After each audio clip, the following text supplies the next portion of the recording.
शिव जी ने भी मां पार्वती के लिए जब लंका बनाई थी तो यज्ञ वास्तु पूजन के लिए रावण को ही कहा था।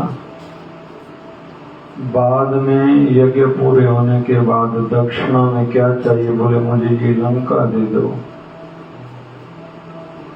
शिव जी ने दे दी थी, वो रावण भी नष्ट हो गया। हरनाकशप हो, हरनाक्ष हो,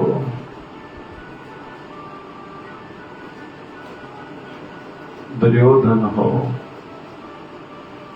रावण का बेटा इंद्रजीत हो, मेघनाथ जिनका नाम था, इतनी तपस्या करी थी, इंद्रजीत नाम पड़ा था।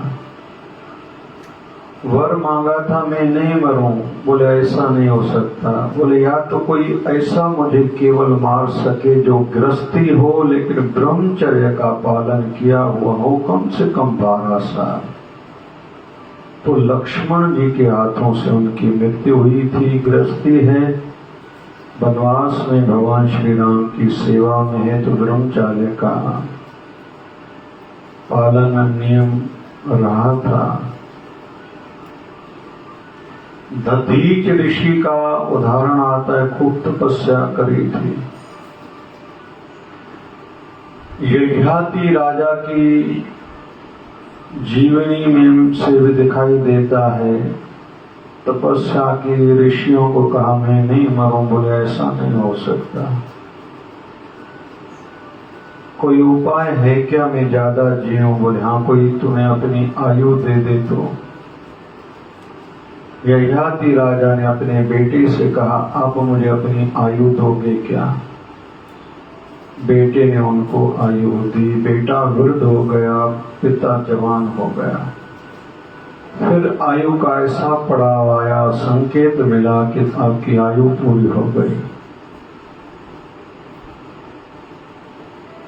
कहानी मुझे और जीना है, बोले और कोई आपको आयु दे। दूसरे बेटे से आयु मांगी, उसने दी।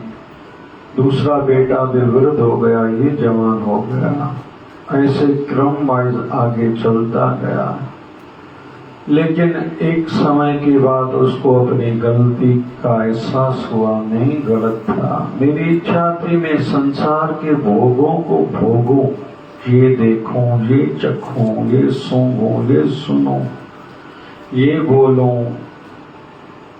लेकिन हकीकत ये नहीं है। हकीकत ये है कि संसार से हर किसी को जाना है और ये पदार्थ कभी खत्म नहीं होते। पदार्थ तो वैसे के वैसे रहते हैं, पदार्थों को भोगने वाले खत्म हो जाते हैं।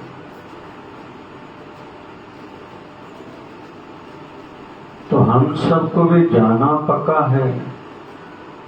अंतर इतना है, कोई आज जाएगा, कोई कल जाएगा, लेकिन जाएगा जरूर। और हर किसी को अपना ही भजन काम आने वाला है। अपनी ही प्राप्त की हुई आशीर्वादें कम काम आने वाली हैं। किया हुआ शुभ कर्म काम आने वाला है। किया हुआ ध्यान साथ में चलने वाला है। बहाना, दुख, पीड़ाएं, दूसरों को दोषी मानना, ये तुच्छ बातें हैं। इससे केवल अपने मन को संतुष्ट किया जा सकता है। इसने मुझे पढ़ने नहीं दिया, उसने मुझे भजन करने नहीं दिया, ऐसी परिस्थितियां थी तभी मैं कुछ कर नहीं पाया। हालांकि ऐसा है नहीं। ऐसी परिस्थितियों के बीच में भी कई लोग जीते जी भक्ति करके अजर अमर हो गए। कि किसी भी संत का हम लोग जीवन चरित्र पढ़ के देखेंगे, उनके जीवन में कोई उतार चढ़ाव कम नहीं आए थे। यहाँ तक कि हम अवतारी पुरुषों को देखते हैं, भगवान श्री राम हो, भगवान श्री कृष्ण हो, ये पूर्ण अवतार माने जाते हैं। एक एक दिन इनका दुखों से, उतार चढ़ाव से भरा था। हर प्रकार की तकलीफें इन्होंने देखी हैं। किसी भी संत के जीवन चरित्र को पढ़ के देखेंगे, बाद में तो गाथाएं गाई जाती है मधुर मधुर मीठी मीठी। प्रैक्टिकल रूप में जब संत शरीर में रहते हैं तो उनको कौन पहचानता है, कौन साथ देता है? बहुत कम लोग रहते हैं। हमारे गुरुदेव 1008 सदगुरु स्वामी शिवरंजन जी महाराज कहा करते थे कि नजदीक वाले भी दुख बहुत देते थे। कोई तन की तकलीफ दे, कोई मानसिक पीड़ा दे, कहना नहीं माने, उल्टा पीछे कहे, निंदा करे, अपना ही नुकसान पहुंचाने का प्रयास करे, ऐसा सदैव होता रहता था। और आगे भी सभी के साथ यही नियम चलने वाला है। इसलिए इस बीच में से श्रीमद् भगवत गीता का ज्ञान यही है। रण का मैदान है, युद्ध होने वाली है, महाभारत युद्ध, करोड़ों योद्धाओं को बुलाया गया था, पहुंच चुके थे एक दूसरे को मारने के लिए। वहां अर्जुन ने भगवान को अपनी वेदनाएं, अपने मन की पीड़ा व्यक्त करी। भगवान ने उनको 45 मिनट में श्रीमद् भगवद गीता का ज्ञान सुनाया था।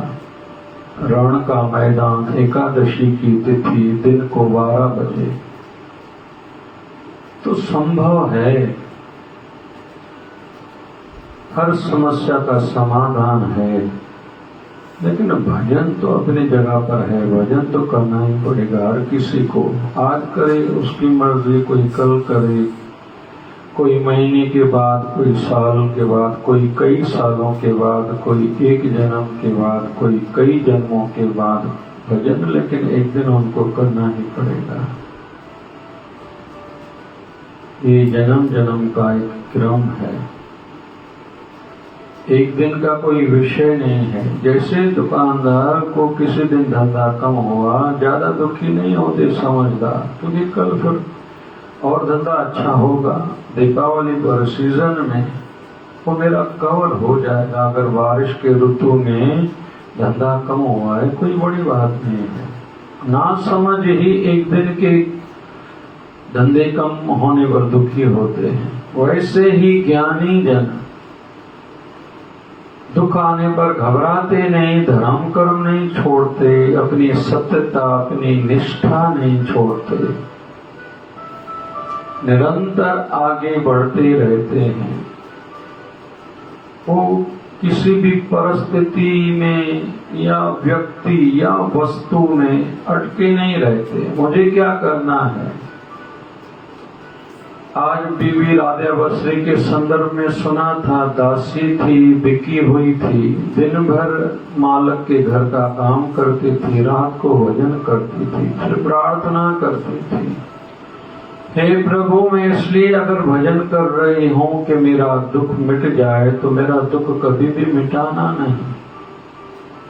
अगर मैं इसलिए भजन कर रही हूँ कि मुझे सुख दो, तो कभी भी मुझे सुख नहीं देना। अगर केवल मेरे मन में आपके दर्शन की अभिलाषा है, अगर ये बात सही है तो दर्शन दे दो। ऐसी प्रार्थना उसकी आधी रात को रहती थी।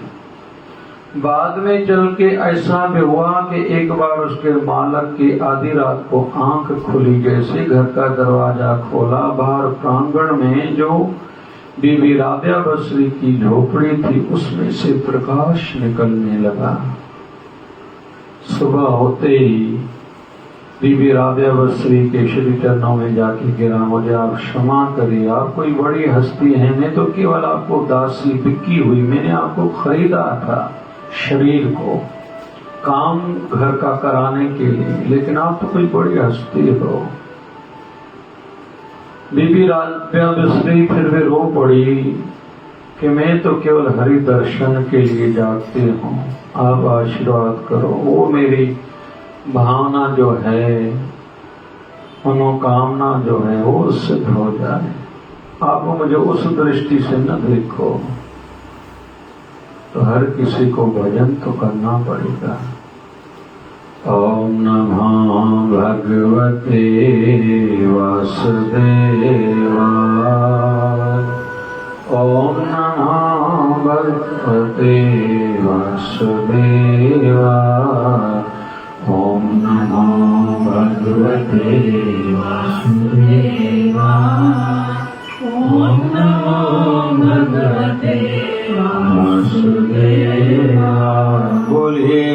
सत्य सनातन धर्म की। बोली लक्ष्मी नारायण भगवान की। शिव राम कृष्ण भगवान की। आयो लाल सवेजा। बोलिए सद्गुरु स्वामी शिवजन जी महाराज की जय। जय शिवधाम।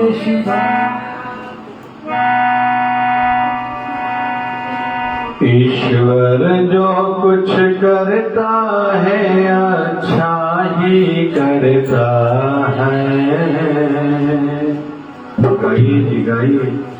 ईश्वर जो कुछ करता है अच्छा ही करता है। मानव तो परिवर्तन से कार्य तो करता है।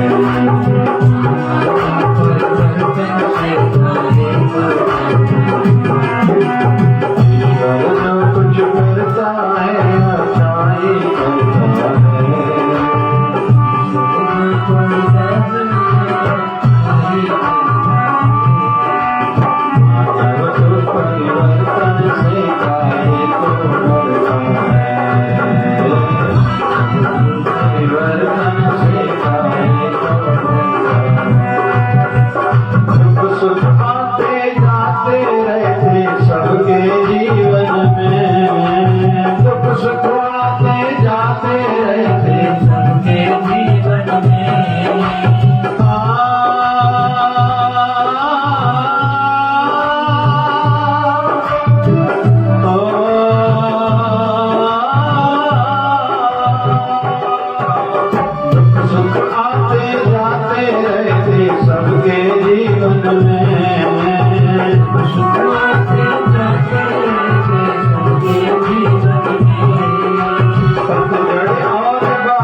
ईश्वर जो कुछ करता है अच्छा ही करता है।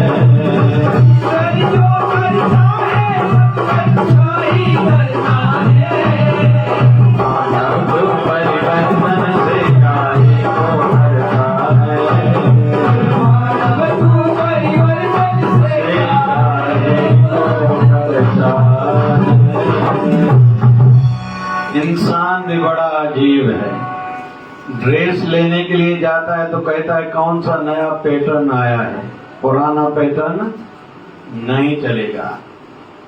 मोबाइल में नया मॉडल कौन सा आया है, पुराना मॉडल मुझे नहीं चलेगा। बहुत लोग जो वीकली होटल पर जाते हैं, क्या बोलते हैं उनको, नया व्यंजन, सब्जी कौन सी आप लोगों ने कोई लॉन्च करी है, ऐसा कुछ बोलते हैं,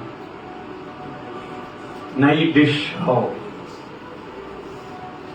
टू व्हीलर लेने के लिए जाते, नई गाड़ी कौन सी आई है, मतलब मुझे परिवर्तन चाहिए। रविवार को रूटीन वाली रोटी घर में नहीं चलेगी, अलग अलग प्रकार के नाश्ते चाहिए। बहुत लोगों को देखा जाता है नाइट में, रोज नाइट क्या बोलते, नाइटी भी अलग प्रकार की पहनते हैं। डरता मानो बटे बिठा नहीं रहे थे, लेकिन खुद के जीवन में थोड़ा परिवर्तन आता है तो वो उनको नहीं चलता। जबकि हम लोग देख रहे हैं एक ही दिन में रात भी है तो दिन भी है, दिन है तो रात भी है। रात की इंपॉर्टेंस है ही दिन से, दिन का महत्व है ही रात से। वैसे ही सुख सुतना दुख बुधबुदा, सुख सुतना दुख बुरबुरा।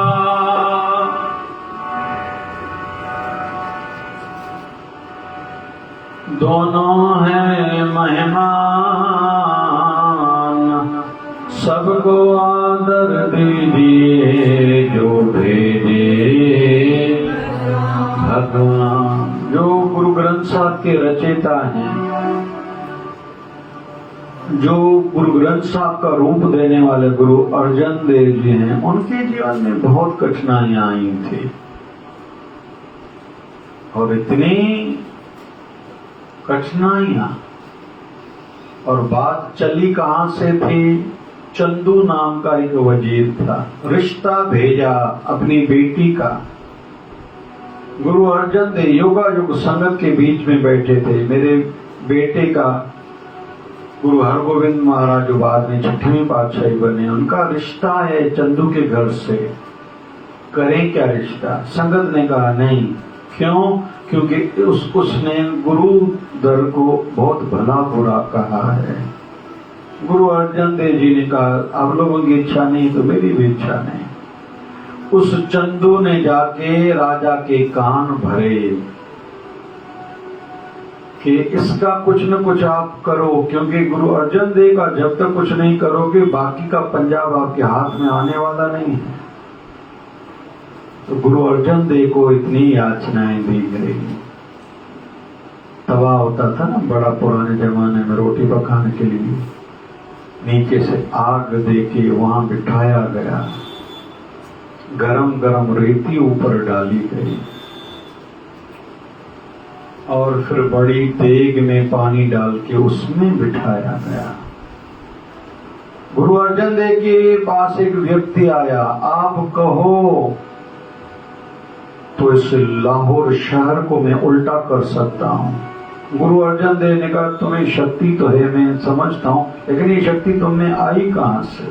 बोले एक दिन आप गन्ना खा रहे थे, कमंद, वो जूठा जो फेंकते जा रहे थे ना, मैंने आपका जूठा खाया था। बोले जूठे खाने से इतनी तुम में शक्ति है, तो जिसने पूरा गन्ना खाया होगा उसमें कितनी नहीं शक्ति होगी। लाहौर शहर कहर जहर, ये गुरु ग्रंथ साहब की वाणी है। गुरु अर्जन देव जी ने कहा तेरा भाणा मीठा लागे हर नाम पधारत नानक मांगे। जब उनके लिए राजा का ऑर्डर निकला कि गाय को मार के गाय के चमड़े में मांस अंदर का निकाल के गुरु अर्जन देव को उसमें डाला जाए, गुरु अर्जन देव को जब लगा ये भी मेरा धर्म भ्रष्ट हो रहा है, उन्होंने नहीं स्वीकारा। नदी पर जाके योग साधना द्वारा वृत्ति को सहस्त्रार चक्र तक पहुंचा के वहां प्राण त्यागे थे।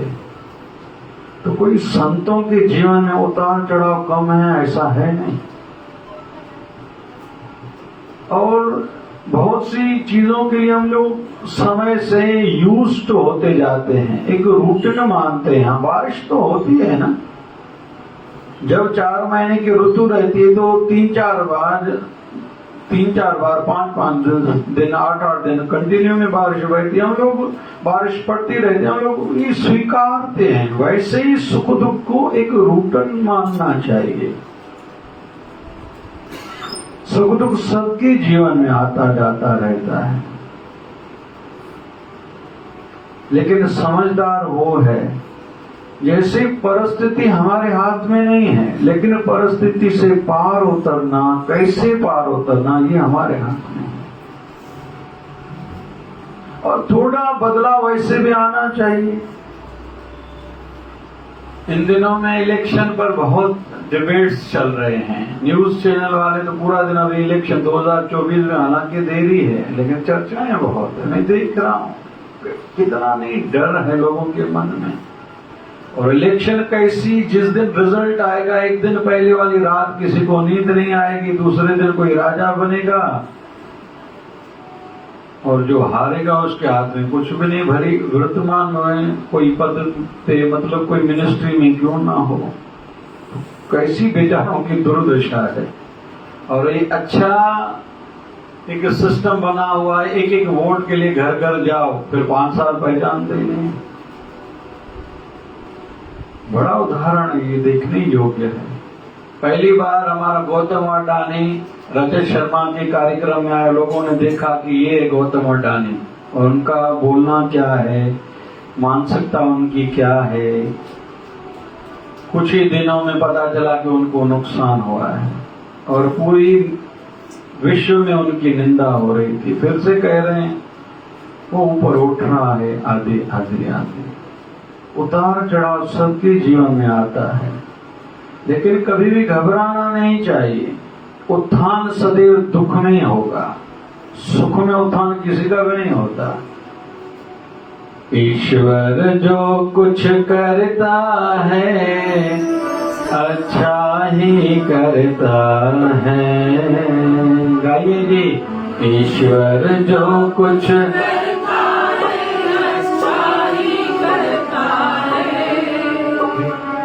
मानव तो परिवर्तन से काहे को डरता है। मानव तो परिवर्तन से काहे को डरता। संसार में बड़ी जो वेदना है ना, पीड़ा है ना, वो पीड़ा है डर। काहे का डर? आगे मेरा क्या होगा, अगर ऐसा हो गया तो मेरा क्या होगा, वैसा हो गया तो मेरा क्या होगा, ऐसा नहीं हुआ तो मेरा क्या होगा, वैसा नहीं हुआ तो मेरा क्या होगा। अरे अभी तक जिसने हमें संभाला ये वो क्या छोड़ देगा। बहुत लोगों को डर लगता है कि मेरे पीछे वालों ने, छोटों वालों ने, मेरी बहुओं ने मेरा ध्यान नहीं रखा तो मेरा क्या होगा। मैंने देखा है करोड़पति अरबपति के घर में जो वृद्ध जन है दुखी हैं, लेकिन वृद्धाश्रम में जो रहते सुखी हैं, उनका जीवन अच्छा है। अच्छे परिवारों के बच्चे ये जो बाहर पढ़ने जाते हैं ना, रात को, कल रात को मैंने देखा एक कार्यक्रम चल रहा था कोटा राजस्थान में, जितने बच्चे पढ़ने के लिए जा रहे हैं वहां जिन भी बच्चों की थोड़े मार्क्स कम आ रही हैं, थोड़ी मार्क्स कम आने के कारण उनकी सिलेक्शन नहीं होती। रिजल्ट के एक दिन पहले तक सोचते मैं डॉक्टर बनूंगा, एडमिशन हो जाएगी, इंजीनियर बनूंगा, सीए कर पाऊंगा, एमबीए करके बड़ी नौकरी मिलेगी, आधी आधी। फिर रिजल्ट में 2-4 मार्क्स कम आए, मेरिट में नहीं आए, एडमिशन नहीं हुए, वो बच्चे आत्महत्या करते हैं। कल रात को टीवी में दिखा रहे थे। और आत्महत्या करते हैं पंखे में लटक के। तो वहां के पता नहीं कितने बताए गए, कई 100 ट्यूशन सेंटर्स हैं, कोचिंग क्लासेस के। तो दिखा रहे थे अभी उन्होंने पंखे में स्प्रिंग लगाया है, जैसे कोई कपड़ा ऊपर बांध के खुद को लटकाना चाहे तो पंखा नीचे आ जाए, क्योंकि स्प्रिंग उसमें लगाया गया है। तो उस पर चर्चा चल रही थी, ये कोई समाधान है भाई?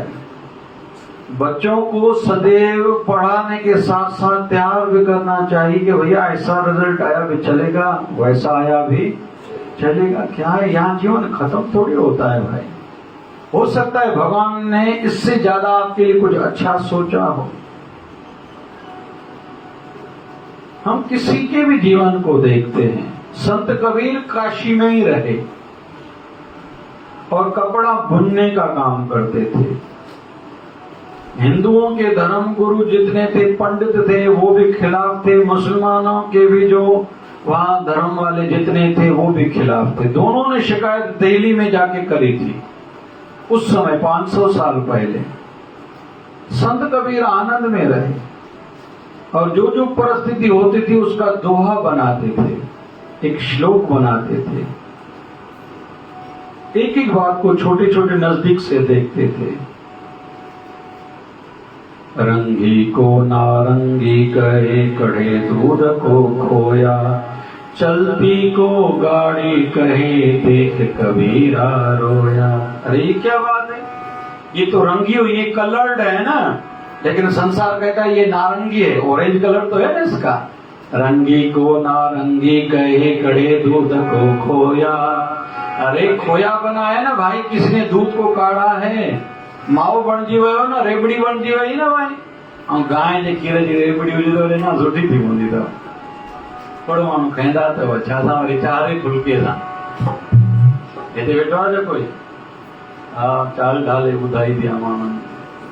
कड़े दूध को खोया, लोग कहते हैं हमने खो दिया। कहाँ खो दिया? दूध आपके पास है भैया। रंगी को नारंगी कहे, कड़े दूध को खोया, चलती को गाड़ी कहे, देख कबीरा रोया। अरे गाड़ना, जमीन में को जो किलो अनुवाद हिंदी में जो गाड़ना, लेकिन गाड़ी कल से जो चल रही है उसको गाड़ी बोलते हैं लोग। ये कैसा है संसार? चलती चक्की देख के दिया कबीरा रोए, दो बाटन के बीच में साबित बचाना को। चक्की को एक बार देखा कैसे सब दाने पीसते जा रहे हैं, वैसे ही संसार के दो पुड़ हैं, एक आसमान एक धरती। इस बीच में जितने भी मनुष्य जन्म लेते हैं वो पीटते खत्म होते जा रहे हैं, सबका विनाश हो रहा है। चलती चक्की देख के दिया कबीरा खिल, राखना रे राख ले, जो जाए कील से मिल। फिर संत कबीर की नजर गई, जो कील है ना बीच में, उसके साथ जो साथ में चिपके हुए कुछ दाने हैं वो बच जाते हैं। चलती चक्की देख के दिया कबीरा खिल, हंसने लगा। राखना रे राख ले, जो जाए कील से मिल। ऐसे इस संसार भव सागर में जो जन्मता है वो खत्म हो जाता है, लेकिन कुछ लोग बच जाते हैं। कौन से? जैसे कील के दाने के साथ जो चिपके हुए दाने बच गए, वैसे जो भगवान की शरण में आ जाते हैं, गोते की शरण में आ जाते हैं, वो बच जाते हैं। राम परवाना भेजिया वाच कबीरा रोए, क्या करो तेरी वैकुंठ ना, जहाँ साध संगत ना हो। भगवान के दरबार से पार्षद आया, आपका समय पूरा हो गया है। हाँ भाई, फिर बोले आप यहाँ से प्रस्थान कीजिए, हमारे साथ चलिए। बोले कहाँ? बोले वैकुंठ में। बोले वहाँ सत्संग होता है? बोले नहीं। संत कबीर रोने लगा, मुझे ऐसा वैकुंठ में नहीं चाहिए। और ऐसी भी मान्यता है, संत कबीर को बहुत याचनाएं दी गई, पत्थर बांध के पानी में डुबोया गया। और एक तो ऐसी भी धारणा है, उनके शरीर का अंत अच्छा नहीं हुआ था।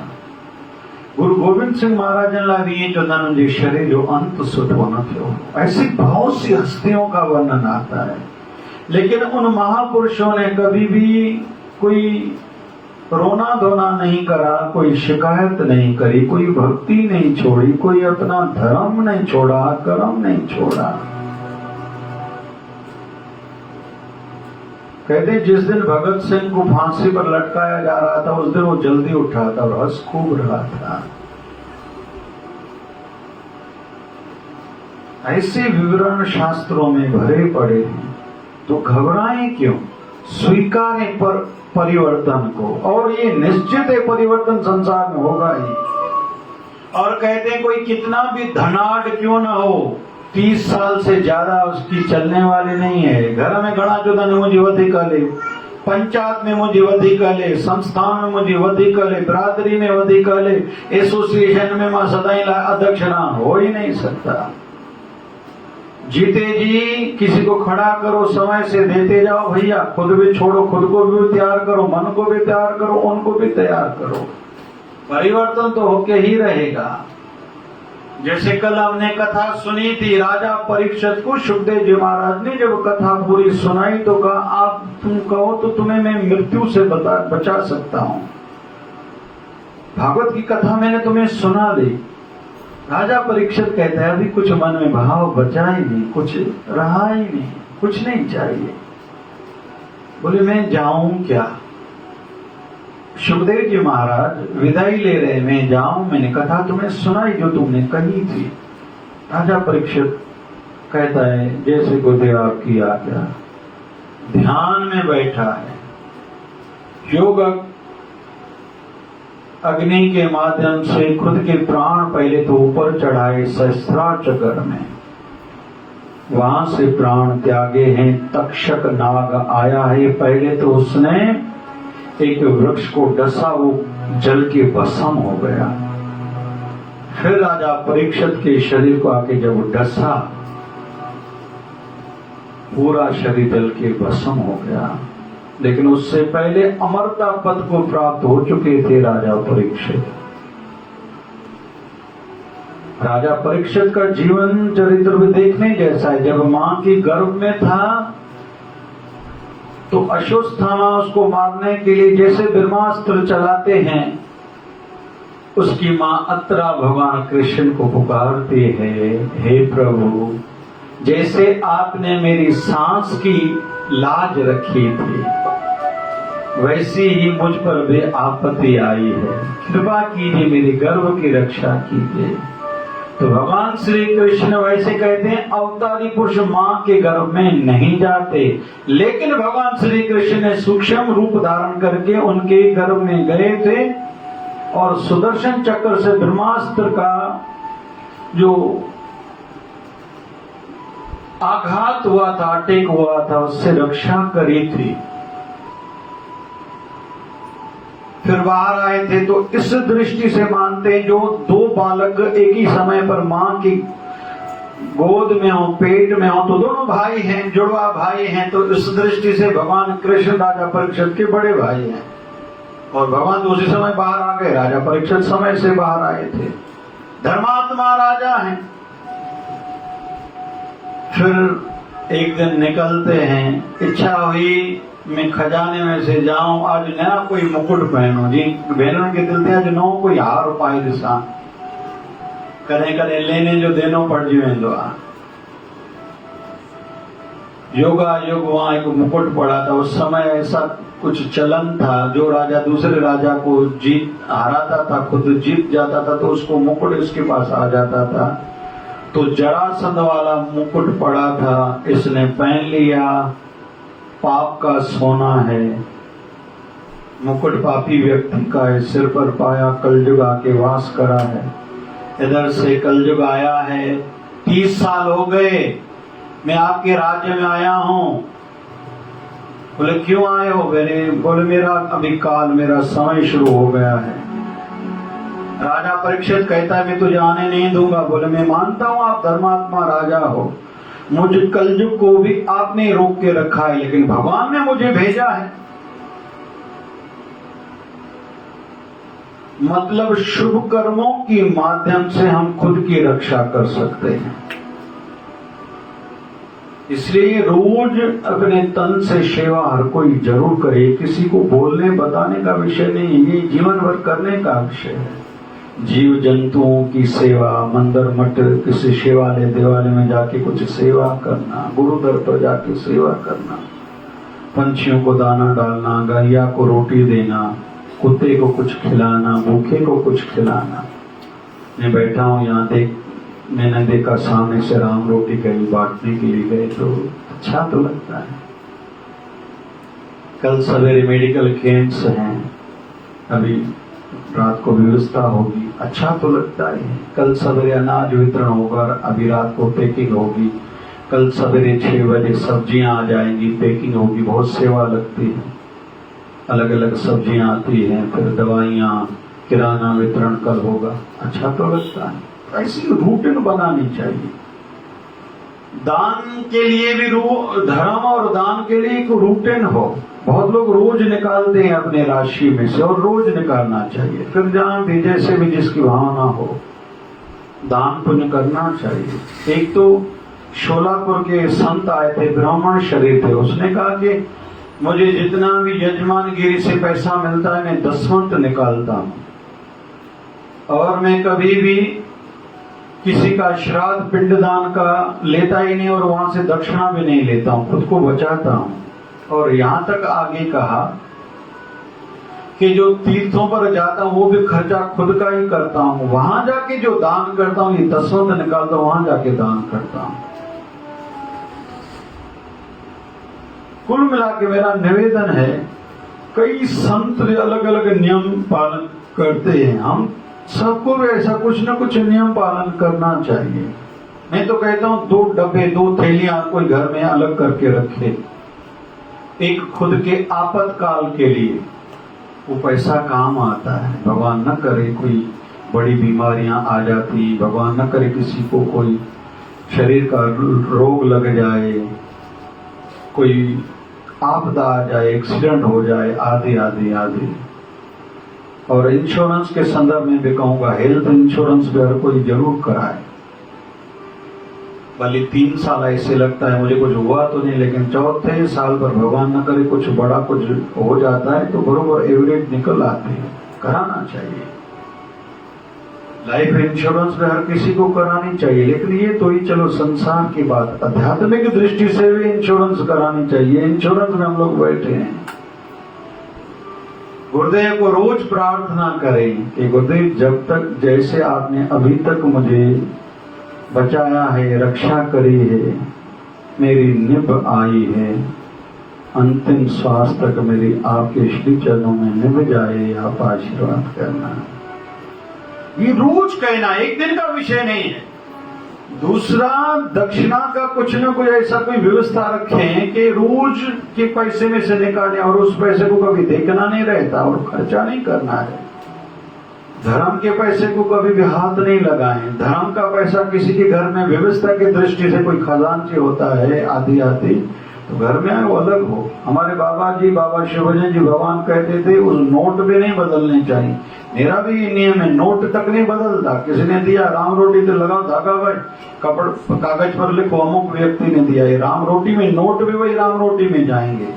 किसी ने नेत्रालय के लिए कुछ दिया, किसी ने जयशोधारा धाम में कहा कि हमारा 4 धाम में पैसे लगाने की भावना है, किसी की इच्छा है गौशाला में देने की इच्छा है, किसी को गुरुकुल का भाव है कि गुरुकुल में जहाँ संत तैयार होंगे वहां में कुछ देना चाहता हूँ। जो 300 कमरे बनने जा रहे हैं, मुझे बड़ों के नाम पर एक कमरा देना है। जो भी जैसा बोलता है, मेरा भी ऐसा ही कुछ नियम बना हुआ है। भंडारे में तो भंडारे में पैसे जाएंगे, दवाखाने में तो दवाखाने में पैसे जाएंगे, अनाज वितरण में तो अनाज वितरण में जाएंगे। किसी की भावना रहती है बाबा शिवजन साईं के जितने स्थान बने मेरी, वहीं ये थोड़ी बहुत आहुति उस यज्ञ में हो तो वहीं जाएगा। और ऐसे हम सबको नियम बनाने चाहिए। तो दक्षिणा की भेंटा निकाले ना, उसको कभी देखें तक नहीं। रूटीन में जब भी रोज करें। कोई कहता है मेरा मन नहीं लगता, तो भले 5 मिनट बैठ जाओ। अभी 5 मिनट बैठ गए, अभी 5 मिनट 2 बार बैठो, फिर 3 बार बैठो, फिर 5 बार बैठो। नियम खुद बनाओ। उठते बराबर 5 मिनट बैठना है, रात को सोते समय 5 मिनट बैठना है, दोपहर को रोटी के समय 5 मिनट बैठना है। ऐसे हर कोई नियम खुद बनाए। फिर 5 का 6 मिनट करो, 7 मिनट करो। और एक निवेदन करो, बच्चों को भी सिखाओ, स्कूल में कॉलेज में कंपटीशन दूसरे से न करें, मुझे खुद का रिकॉर्ड इस बार तोड़ना है। पिछली बार मैंने 60% लिए थे, कम से कम 65% इस बार लेने। खुद का कॉम्पिटिटर बनो। भजन में भी खुद का रिकॉर्ड खुद तोड़ें। आयु बढ़ने के साथ भजन बढ़ना चाहिए। सेवा का भी खुद का रिकॉर्ड तोड़े। दूसरे की सेवा को देख के ईर्ष्या न जगे, या उसका नाम हो रहा है मेरा नाम क्यों कम हो रहा है, ऐसा ना हो इसका नाम बढ़ जाए मेरा नाम कम हो जाए। आध्यात्मिक क्षेत्र में ये भी बड़ी समस्या है। मुझे सामने सुठो जो गाई दिया हाणे कालो आने असांजे इन्हें जिला कोई हल इन जो प्रभाव छो अधिका। अरे तुम खुद को ऊपर उठाओ भाई, ये कोई विषय है क्या? खुद रोज ऐसा करो, क्रिएटिव माइंड बनाओ। और हमारी विडंबना क्या है कि शरीर के इस टुकड़े पर काम ही नहीं करते, इससे नीचे वाले टुकड़े पर ही पूरा समय संपत्ति समझ लगाते हैं। कैसे सुंदर दिखूं, अच्छा खाऊं, अच्छा सुनो, अच्छा देखूं, नीचे सब नीचे।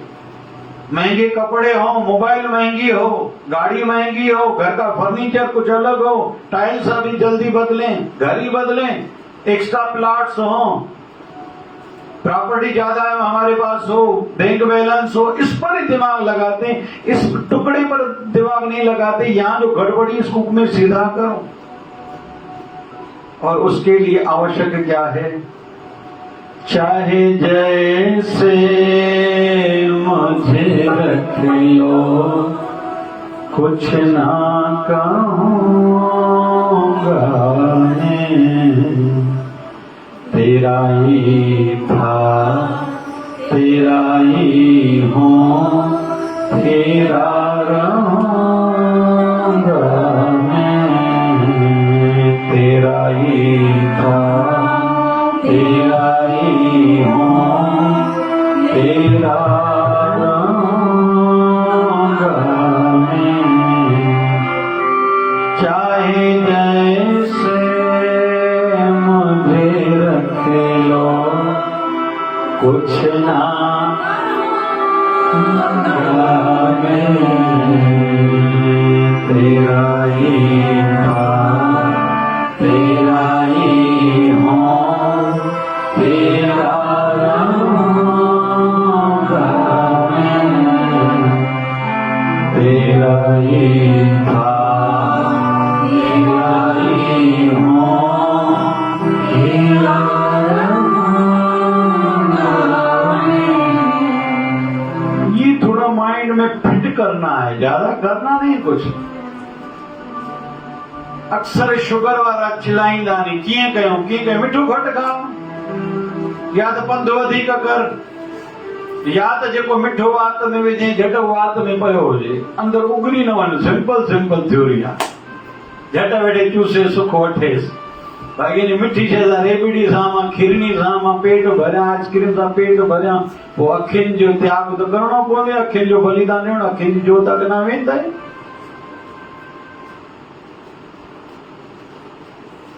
भाड़ा तो देना पड़ता है ना, भुगतान तो करना पड़ता है। के चाय पीना नहीं फिकी, पर जमू खाईंदा नहीं लिकी। वो चवंदा आहिनि शुगर कंट्रोल में न थिए, डंडो हणण जहिड़ा ने।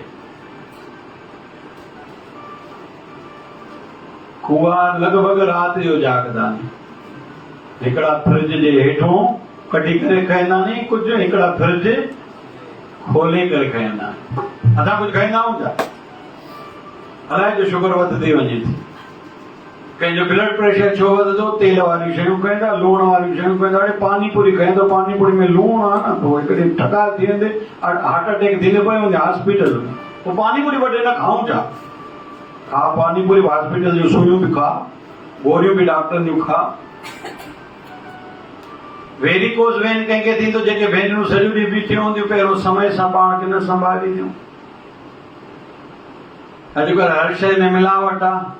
सब्जी में भी कुछ न कुछ दवाइयूं पियूं आहिनि, खीर में दवाइयूं, पाणी में दवाइयूं, फल में दवाइयूं। मां सुबुह जो चयमि अंदरि केला माण्हू खणींदा नहीं, कंहिं महिल उपवास असां हुन दिलि थींदो हिकु ॿ मां ई खावां।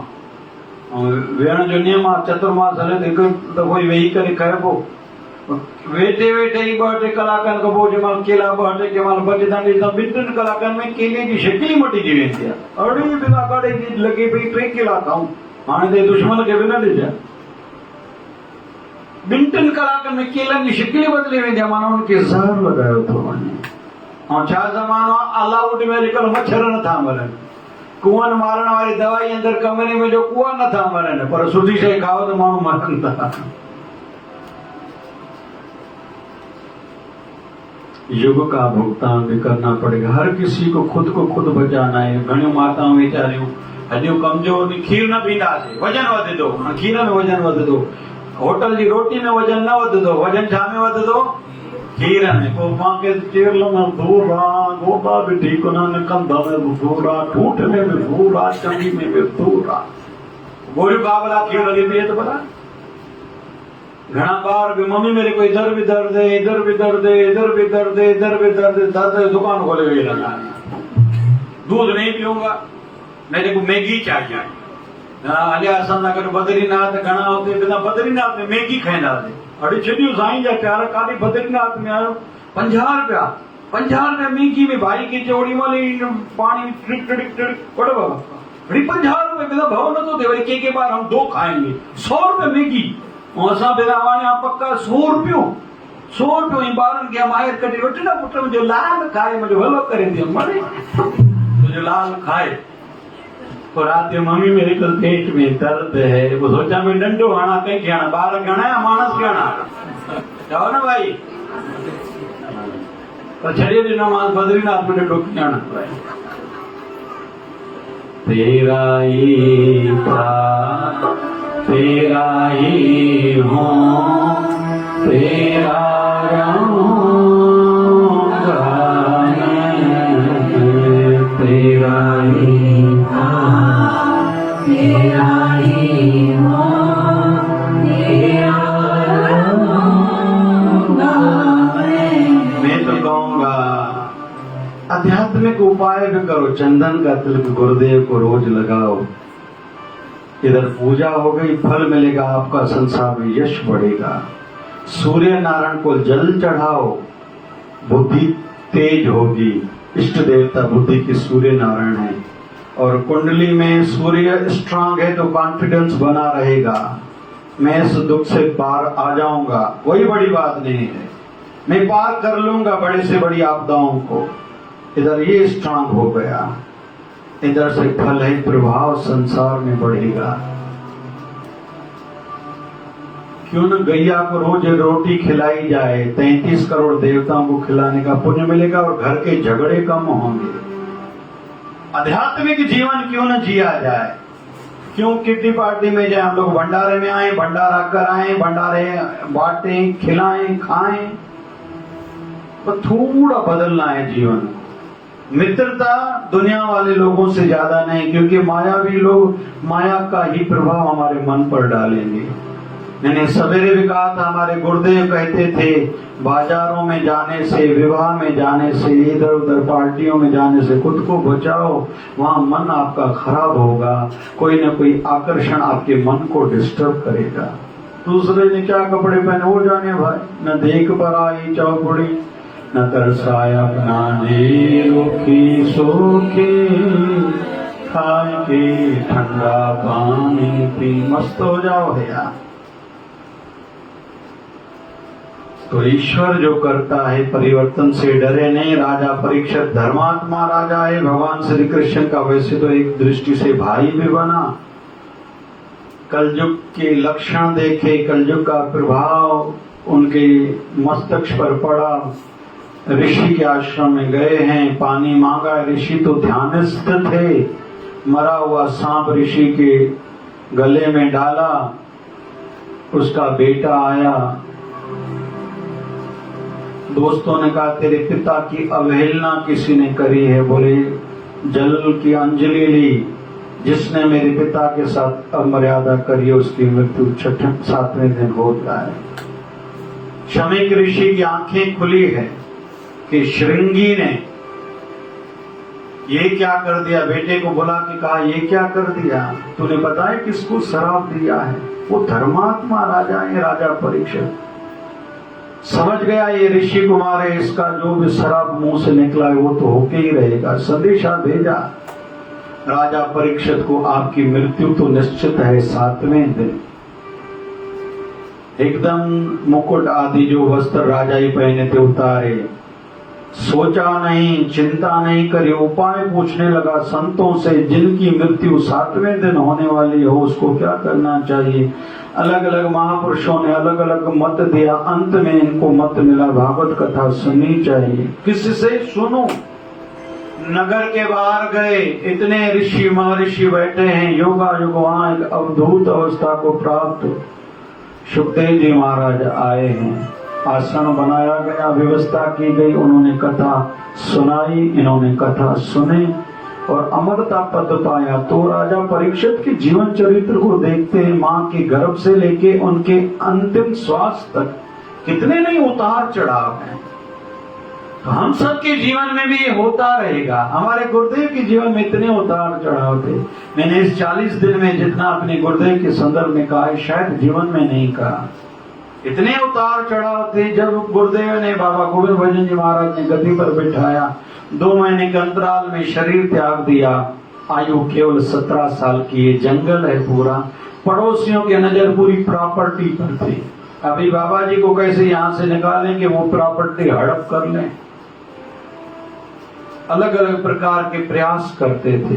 कभी कभी जवान लड़कियां दीवार पर घुमाते थे, इनका मन कहीं तो 17 साल का बालक थोड़ी गलती कर और हम इनको मारे पीटे भगा दें यहाँ से। फिर जहाँ बाबा रूप भजन जी भगवान हमारे साधना करते थे, उस कमरे के ऊपर जाके अवहेलना करते थे। एक बार छोटे बालक को भेजा कि वहां विष्टा करके आओ। जब ऐसा बाबा शिवजन साईं को पता चला, उनको अच्छा नहीं लगा कि जहाँ मेरे गुरुदेव ने तपस्या करी वहां ये लड़का विष्टा कर रहा है। उस बालक की मृत्यु हो गई। फिर उन्होंने तौबा करी थी। कई उतार चढ़ा, फिर केस चला था कराची हाई कोर्ट में। बाबा शिवजन साईं जाते थे, उनकी बुआ के घर रहते थे, वो फ्लैट में रहते थे। जो फुफ्फा थे वो कहते थे नॉनवेज खाओगे तो हमारे पास रहो। बाबा शिवजन साईं कहते थे मैं नॉनवेज तो नहीं खाता। बोले नॉनवेज नहीं खाओगे हमारे घर में रहने के लिए तुम्हारी जगह नहीं, रोटी मिलेगी नहीं, बालकनी में जाके सो। तो 7 दिन बाबा शिवजन जी महाराज बालकनी में सोते थे और जो शिकारपुर से चने भुगड़ा लेके जाते थे, 7 दिन केवल वही खाते थे। वो अपनी जिद पर बाबा शिवजन अपने नियमों पर डटे रहते थे। इतने उतार चढ़ाव मेरे गुरुदेव ने देखे, लेकिन सदैव प्रसन्न रहते थे। अखंड समाधि थी। किसी ने उनको उड़ते हुए देखा, किसी ने अंग अंग अलग होते हुए देखा। हिकिड़ो जोड़ो हिते बि वेठो आहे, भक्ताणी मथे रोटी करे थी, भगत हिते वेठो आहे। 1.5 महीनो पहिरियों भगत जो एक्सीडेंट थियो, साम्हूं हॉस्पिटल आहे, ऑपरेशन मंझंदि जो थिए पियो। हे अंदर में घबराए पियो, कोरोना में भी तकलीफ़ थियसि। ऑपरेशन थिएटर में बाबा शिवजन अची गॾु बीह रहियसि। मां वेठो आहियां, तूं घबराए छो थो? ऑपरेशन थिए थो न। ऐं भक्ताणी मथे शारदा भंडारे में वेठी आहे, उहा कमरे में वेठी। मां ॾियाई सुबुह जो मां शिवदार अमृत पाठ कर ऐं साईं जो फोटो तूं कमरे में रखी छॾो। कमरे में ॿाहिरि वेठी, अंदर हे ऑपरेशन में बाबा शिवजन साईं हिन सां गॾु वञी बीठा। वो भक्ताणी पंहिंजे कमरे में पाठ करे पई, साईं दया कयो, कृपा कयो, दुख कटियो। बाबा शिवजन साईं मूर्ति में निकिरी आयासीं। जेकॾहिं हुन सां गॾु मां ऑपरेशन थिएटर में वेठो आहियां त तूं वरी ॿाहिरि छो थी रोए? तूं पंहिंजो पाठ कर। हुन सां अंदरि ऑपरेशन थिएटर में मां गॾु ई बीठो आहियां। इहा 1.5 महीने पहिरें जी ॻाल्हि। भगत ऑपरेशन वारो वेठो तो मथे भंडारो ठाही थी पई। तेरा ही था, तेरा ही हूँ, तेरा रहूँगा मैं। जाओ ना भाई। तेरा ही था, तेरा ही हूँ, तेरा रहूँगा मैं।